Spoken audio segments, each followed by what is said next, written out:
Hey guys, Matthew here.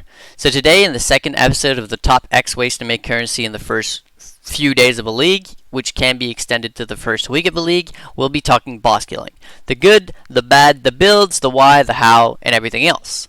So when does boss killing work and start? Well, the reality is that you can actually start boss killing on the first day of a league, but the most of the higher tier content will start more like on the second day of a league. The only real boss killing that will happen on the first day is more than likely just going to be Adziri. So your choices to boss killing. Well, you have Adziri, Uber Adziri, Shaper, Elder, Red Elder, Yellow Elder, White Elder, all the Elders, and Uber Elder. And obviously also the Delve bosses. So how does one farm, each and every one of these? So let's start with Adziri. So farming Adziri, there's a few methods to start, the ball rolling with the fragments, the fragment pieces. So one of them is to just simply farm blood aqueducts, because you'll also have the chance at humility cards while you're going through blood aqueducts and killing monsters, and it's also pretty good XP on the first day of a league if you're not somebody who's extremely fast at getting to maps. And, you'll get your tabula faster. You also have the foothill strats. This one is actually better for fragments than running blood aqueducts. It's also better XP if you're running a build that can shoot or kill while you run. But it's not as good because the payoff is that between blood aqueducts is that you're not getting the humility cards. So that's your opportunity cost, but you're getting more fragments. So it's for you to decide what you'd rather. A bonus strategy is the one that Ty23 actually used in the Uber Adziri race that was, not too long ago, and that was to actually do the tunnel strategy. So but the cost of that one is XP because you're not getting anything. You're getting no currency and no XP. But it's the best way to get Adziri fragments until they nerf it. So I'll be showing you guys basically in game what that looks like for each and every one of those. Shortly. The best way, obviously, though, is going to be to run some maps and to val the maps. Whenever you val a maps, it corrupts the boss, and any corrupted boss has a chance of dropping an Adziri fragments.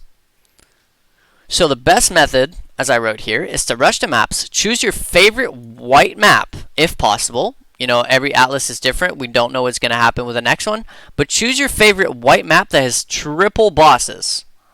So for example, this league, which was really good, was City Square. City Square was a T3 map with 4 bosses. That was basically as good as it got in terms of farming Adziri fragments. The reason for that is that you can use Deadly Twins Prophecy. And if we go in my little database here, the Deadly Twins Prophecy is actually this one here. It doubles the map bosses. So if we go in the wiki, Deadly Twins, enter any map which contain double map bosses. The prophecy cannot trigger in map with the twin prefix. So what that means is whenever you roll a map, you obviously have the chance of getting the twin prefix, which is going to say on the map, it's actually going to say, bosses are twinned or whatever, or like doubled. I can't remember exactly the wording. But essentially, there's going to be twice as many bosses. So they don't stack. You're not going to end up with like a 12 boss map. That would be pretty insane. But 6 bosses alone is actually nuts. So if you can stock up on these Deadly Twins Prophecy early, or just buy them directly from a prophecy grinder or whatever it is, those are going to be nice, and they're also dirt cheap because people don't really use them.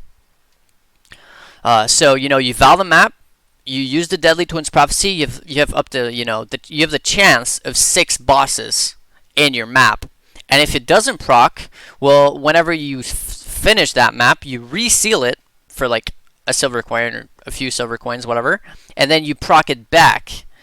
Because how prophecies work, unless this has changed, I'm not sure, but how it used to work is basically whenever you proc the prophecy, it would basically decide a certain amount of tile sets in the game, and whenever you ran one of these tile sets, the prophecy would actually proc, and you'd have it on your screen and all that. But whenever you didn't proc it, it would never proc in that given tile set. So for example, if I ran a City Square and it didn't proc, then I knew for a fact that I had to reseal my prophecy and then turn it, like click it again to have another shot at actually proccing it in the given tile set that I wanted it to proc, which was city square, to get my 6 bosses. So whenever you do have that happen, you end up with a map with 6 bosses that are corrupted, and every single one of these bosses has the same chance to drop a Val Fragment. And you'll be getting on average like 2, 3, probably about 3 on average, but sometimes up to 4 fragments every time this happens. So it's like an Exile set basically for the cost of a Val Orb and a Prophecy. So it's definitely something worth looking into. That being said, if you have to spend a bunch of time trying to get the Deadly Twins prophecies and bind them, then you're kind of going to hurt yourself in the long run, because you could just be running more maps. So it's about finding that happy medium, that nice little equilibrium. So this will allow you to farm Exile a ton and either stock up the Uber Exile fragments for a few days. Because nobody's farming, well, nobody's a lie, but not only a select few amount of people are farming Uber Exile on the second day of a league, because it's pretty hard content, to be honest, and only specific builds can do it, like trappers and miners for the most part, because they're immune to reflect.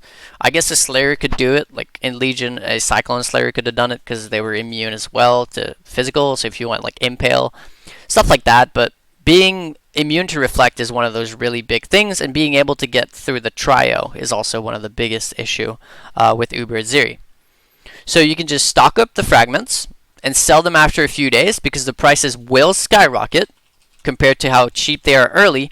Or if you are one of these people running one of these specific builds, like for example Ice Spear traps or mines or whatever, then you can just run Uber Exile yourself. So when would I say it's actually, when would I recommend to start running Uber Exile?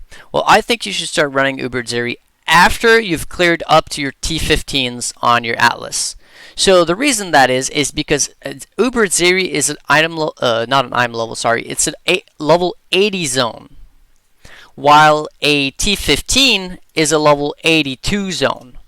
And why that matters is because basically any unique monsters in the game has a chance of dropping maps +2 tier than the one you're in currently. So +2 levels. So if you're in a item or in a level 80 zone, the unique monsters have a chance of dropping level 82 maps, which would be T15s. And any rare or magic monsters, as far as I know, it also applies to magic monsters, but I'm not 100% sure. Somebody can correct me in the comments, but I know for a fact that rare monsters can also drop maps that are +1 level than the zone you're in. So if Uber Exile is level 80, then all the monsters in there, since they're all either magic or rare or unique, have a chance of dropping maps that are level 81, which is tier 14. So how do I recommend to go about these? I think basically the best way to go about this in terms of farming Uber Exile, you clear all your white maps, all your yellow maps, and all your T11 maps as well. When you get to T12, you want to choose your favorite map on the Atlas that is tier 12, your favorite T13, your favorite T14, your favorite T15. It can either be because you like running these layouts, or because you expect these maps to be the most expensive out of everyone else. Maybe because they have better layouts, better div cards, better whatever. Either way, choose one of each and finish only those. So at that point, you'll have more than 100% Atlas completion with just the yellows and the whites and the T11s. But then whenever a T12, 13, 14, or 15 map drops, it's going to be one specific map that you've chosen that might just be worth more than all the other ones, or simply that you want to run yourself, that you enjoy more than all the other ones. Obviously though, if you want to just max out your Atlas, you can also do that. That's also a viable strategy. But in terms of currency making, there's always these maps early in the league that are simply worth more than other ones. So that's something to keep in mind. So, money from Uber Exile mostly does not come from her actual drops early. It will come from the maps. Running a single Uber Exile can net you 2 to 3 times the amount of the actual entire set early, just in map drops, because of how expensive maps are early. As I said though, this is a video about the first 4 days of a league, extended to about a week is when it stays relevant. After the first week of a league, or sometimes it's 2 weeks depending on the topic, this changes a lot. The price of Uber Zeri sets skyrockets, the price of maps goes way down, and all of a sudden it becomes just a lottery. You know, you get the axe, nice, I made a bunch of money. You don't get the axe, oh crap, I lost money. You know, kind of just like Shaper. So it's something to keep in mind that this video is really focusing on, and this whole series, on the first few days of a league. You also have Shaper. Shaper is a somewhat viable strategy. I personally don't like Shaper strategy, but whatever. Shaper, though, will typically be a day 2 adventure. Not a whole lot of people are going to be killing Shaper on the first day of a league. I'm sure some people will, looking at you, Dirty Dan, but most people won't. Either way, money comes from different things when it comes to Shaper. In my opinion, if the flask and the sword are actually worth a lot, like more than the price of a set, in any given league, then Shaper is profitable. But for example, in Legion, the flask was essentially worthless. There were so many people farming, yet nobody needed the flask at all, that the flask had no value whatsoever. It was literally like 1/5 of the price of the actual set. So anytime you didn't get, anytime you got anything else than a sword, you were losing currency when it came to running Shaper in Legion, because only the sword was worth anything.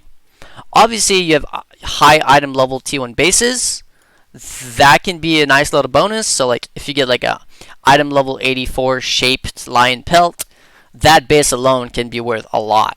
Or like weapons as well, because then you can just alt spam them into like elemental is extra chaos, or physical is extra chaos, or whatever the hell the roles are. Physical is extra cold, or all these roles basically. And these bases are worth a lot. But I personally would not run Shaper unless both the flask and the sword are relevant in any given league. The reason for that is because I ran over 20 Shaper this league. My buddy ran over like 30, maybe even 40, and neither of us ever saw a sword. We were just getting gloves and gloves and gloves and gloves and gloves, and sometimes boots. I personally didn't even get a solstice. I don't even know if they drop from Shaper though. I'm pretty sure they do. So yeah, Shaper, maybe I just got a bad experience with it, but from personal experience, I could tell you that running even normal Zeri is way more profitable. Because when it comes to normal Zeri, which is something I forgot, one of the strats you can use for normal Zeri is basically the same as Uber Zeri, but with lower level maps. So if this league, for example in Legion, you were farming normal Zeri, and your only T2 map on your atlas was, say, Glacier, and your only T3 was City Square, and your only T4 you had none, and your only T5 was Burial Chambers. Basically, any map that dropped in the actual, while you were doing your normal Zeri, anytime you drop like 2 to 3 maps, those alone, especially the Glaciers and the City Squares early, those alone would pay back the price of your entire Zeri set if you were buying them for 5 to 6 to even 9 chaos each. Because, Glacier maps were selling for 2 chaos, like basically like cake, like candy. That was just going and going and going. Same thing for City Square, because I think Grimro made a video about it. So all of a sudden City Squares were selling like nuts. So normal Zeri, because of the maps, is also a very viable strategy given a good atlas. So we'll see next league with the atlas shuffle what happens. But in Legion, normal Zeri was insane. Alright, let's go back to where we were. So, Elder. Elder, mostly, you kind of only think about Elder good for, like, 2 things, right? The Eternity Shroud and, well, the Jewels. Anything else is pretty eh. Obviously, if you get a really good rolled Decimator, or whatever it's called early, or, like, a really well-rolled Cyclopean Coil, those can be worth something, but they're not going to be worth all that much. And especially just the thing is, like, especially when you think, for example, of Eternity Shroud, sure, it's worth a lot. But if you look at the price, they went all the way down to, like, 20-something chaos in Legion League. Because the supply was so high, yet the demand was basically none, that they were just dirt cheap. Obviously, as the league goes on and people start making builds that require them, the price starts to go back up and go back up, and then it actually becomes relevant again. But early, they're basically irrelevant. So early, you're looking at like the Quiver's going to sell for something, the Decimator's going to sell for something, and that's like pretty much it. The jewels, unless you get really lucky, obviously those can be worth a fortune, but once again, it's a question of who can actually afford. Like, you can get a triple hatred jewel, but if nobody can afford it, because nobody has, the 3 to 7 mirrors that it can be worth, then you're just not going to sell it, because you'd have to basically scam yourself to actually be able to sell it. Anyways, so back to it.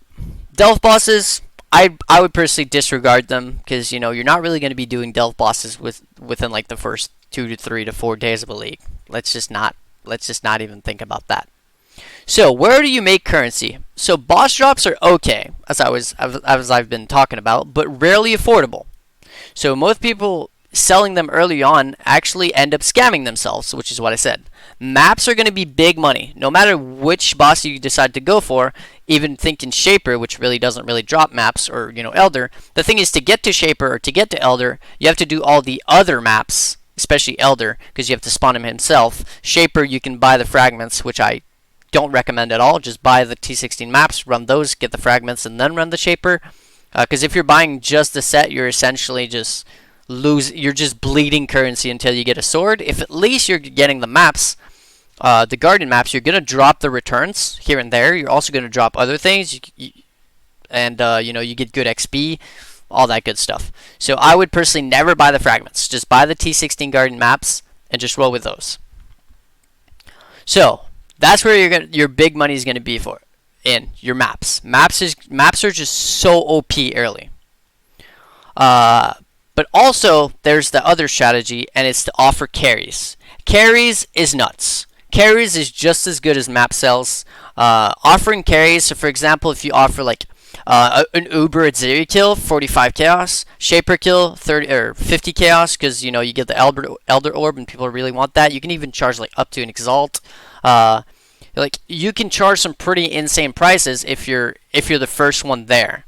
So if you're one of these people who's gonna be looking into really getting one of these builds that's like a Tabula Gamer build, that you can do any bosses, like all the content on a Tabula, and be able to carry somebody else because you have the mechanics for it, then offering carries, I'd say go make a thread right now and offer some boss killing carries, and you'll be amazed. Especially once you start getting reputation and vouchers on your thread and stuff.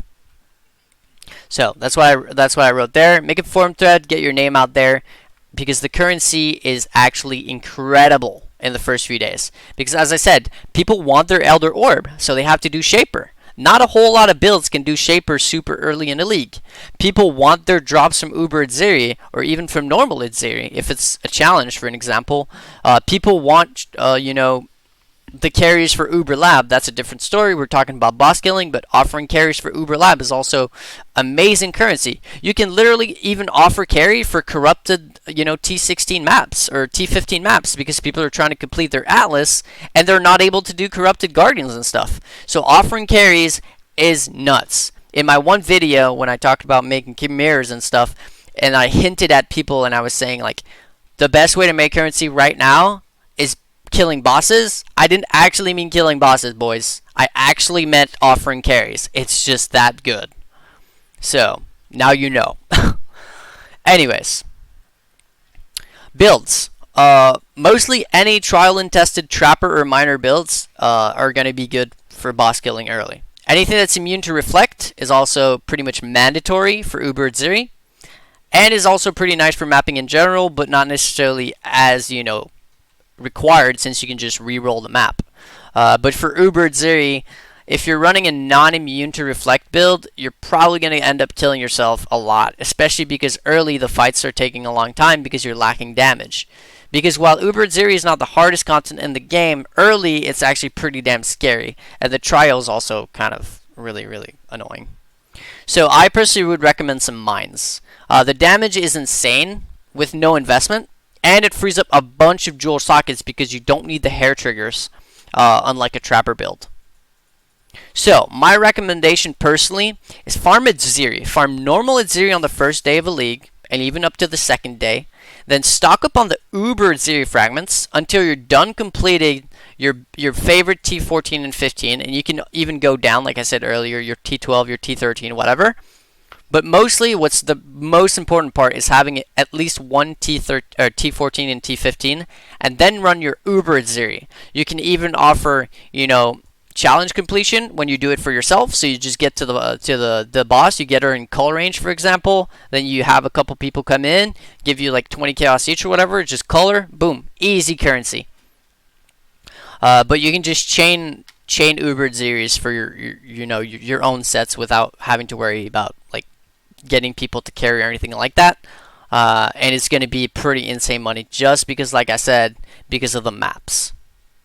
So we're basically done with the video. Real quick, I want to show you guys basically the different strategies when it comes to farming for